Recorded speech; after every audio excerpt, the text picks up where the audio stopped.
that. No.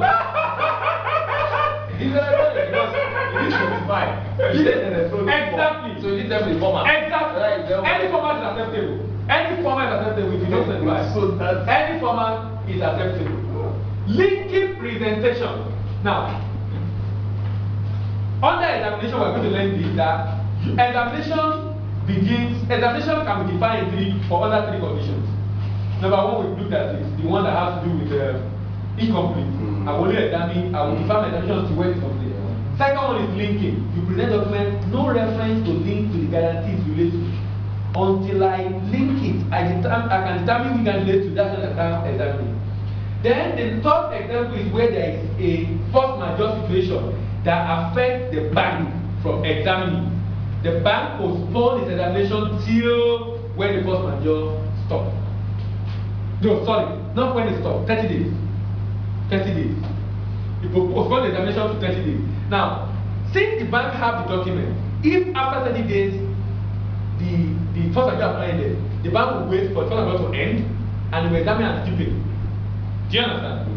You know you could not examine, right? It will give the 30 days.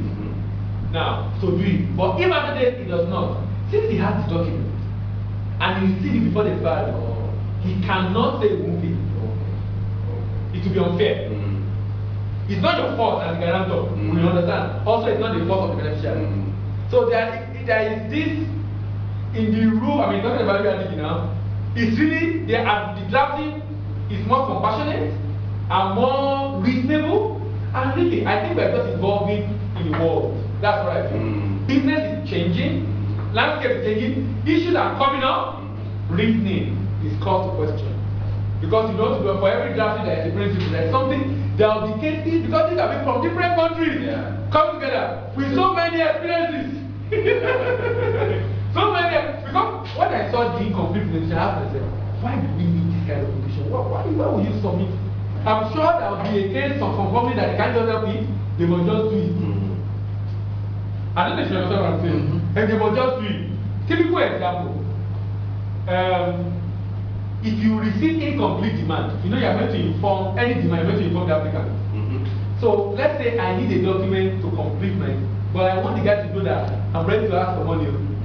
So I send it complete, even though I don't have the other. The other might take a while, but I need them to know ahead, so that I can do whatever I ask. I'm just trying to paint in my mind scenario where that will be reasonable. Because really, it sounds unreasonable. How would you present incomplete document? You know?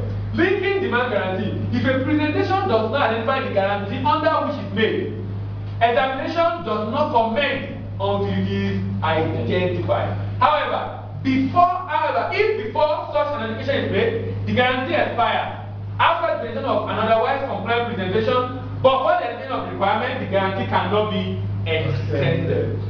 Language of presentation document, except where guarantee provides otherwise. Documents issued by or on behalf of applicants or beneficiaries, including any demand or supporting statement, must be in the language of the guarantee. Must be in the language of the guarantee. However, documents issued by any other person, example, engineer, surveyor, inspection agent, may be in any language because you don't have control over it. But you have control over the parties that issue because you're together. Still under presentation, requirement for demand. Demand means a signed document by the beneficiary demanding payment under a guarantee or counter guarantee. Therefore, it is not necessary for the guarantee itself to require that demand be signed. Because before there is a demand, it is given, it has to be signed. Am I communicating? Are you communicating? So, the fact that they didn't put the guarantee signed demand does not mean that the demand will not be signed. Because demand by definition is a signed document. Supporting document, this was what I'm talking about. No, this supporting document, not one statement. The demand must be supported by such other document as will be specified in the guarantee. For example, evidence of failure. You get an engineer to check, or a surveyor, or whatever to check. This is the one that is very important that I talked about earlier when we started. Supporting statement or statement of breach, whether or not explicitly stated in the guarantee, guarantee. Any demand must be supported by a statement by the beneficiary indicating in what respect the applicant is in breach. Either the guarantee states or not, this is a compulsory statement that must be included. And it's a new provision. Under the underlying relationship, it must be stated either there's a request for that or not. Dating of demand. Dating of demand.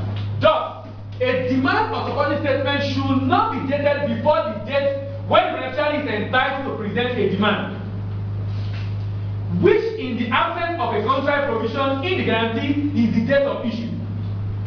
The beneficiary is entitled to make a demand after issuance, right? And we're saying that date, this demand statement should not be dated before that date. You can't give a date on a demand before it was issued. Just what I'm saying. Because other documents other than the demand and supporting statement, shipping documents are issued by party other than beneficiary. If issued by beneficiary itself, or if issued by beneficiary is invoice, consider less important than the demand and the statement, the date rule does not apply. So let's look at a shipping transaction, for example. What this is saying is that for you to come and ask for money, let's use a performance guarantee. The performance guarantee. The performance says you must ship what is right product. Do you understand? Now, and we now issue after you shipped was when the guarantee was issued. Because I wanted to be sure that you pay me. So you issue it, but you have shipped already. And you're sure. So when the guarantee is issued now, let's say the shipment was January 1. Guarantee issued January 15. Great, okay. When you are presenting document to call on the guarantee, the date of your demand must be after 15. Am I complicating? Yes. But the date of your bill of credit can be before 15. Right. Because shipment was made before. And it's allowed because it's allowed, it's not document you have control over. Unlike letter of credit. No, unlike the demand and financial statement that you issue as the beneficiary. Yeah. Do you understand? Yes. So I'm presenting a document to show that he actually shipped truly, but he shipped rubbish. But the rubbish was shipped before the guarantee was issued. So and I can't control that date. So it's acceptable. But demand. So when we're saying the date must not be before guarantee, it's only applied to what? To what? Documents supporting the demand and supporting statement. So when we say no document, a document presented under a guarantee for payment should not be dated before the guarantee date. That can only apply to two documents: the demand and what? Supporting statement. All other supporting documents maybe before. And we give an example of the bill of sale. The postdating of a demand or supporting statement or any other thing is not allowed. I submit document today and the date is tomorrow. I mean, even UCP does not accept that. You understand now? Postdating is not acceptable. Duty information, I talk about the duty. And this duty is very important because it makes the applicant be aware of what is about to happen. A guarantor must without delay do that work without delay. I'm trying to sink in something. Good. So the statement of default claim statement of default, yes, and the demand itself cannot cannot predate the demand, the guarantee. Yes, the date of guarantee. Okay. They can't predate. I mean, if you predate, then there is a suspicion. Yes. That means you apparently you intentionally want to call on person. So it's fraud. Okay.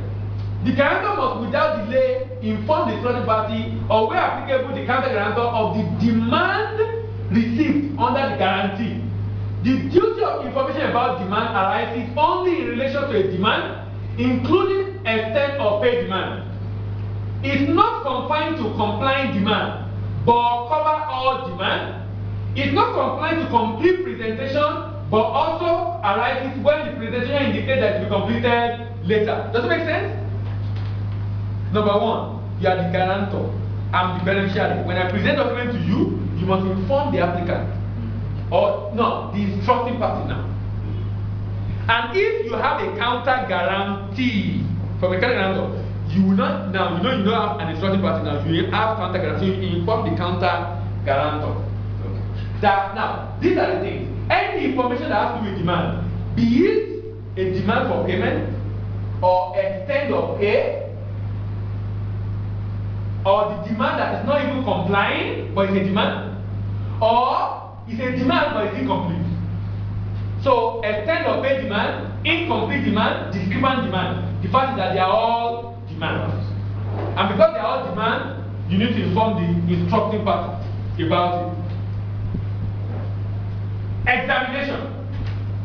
Let's go right again. Number 1, drafting. Number 2, issuance. Number 3, amendment. Number 4, presentation. And number 5, examination. Examination.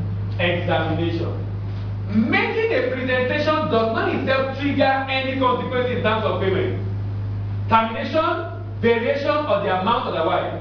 It is only when the guarantor or the case, or in the case of counter guarantor, the counter guarantee examines the presentation and determine that it is complying, that it triggers the consequences in terms of payment, or variation in amount, or even expiry.